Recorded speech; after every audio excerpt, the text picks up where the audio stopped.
Isang PAL flight attendant natagpo ang walang buhay sa hotel room sa Makati City.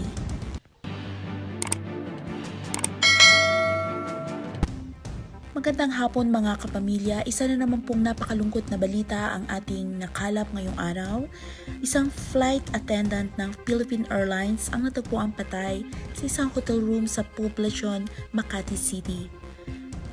Kinilalang biktima na si Kristen Angelica Dacera, 23 taong gulang, matapos umanong magdiwang ng bagong taon kasama ang mga kaibigan sa isang hotel sa Makati City.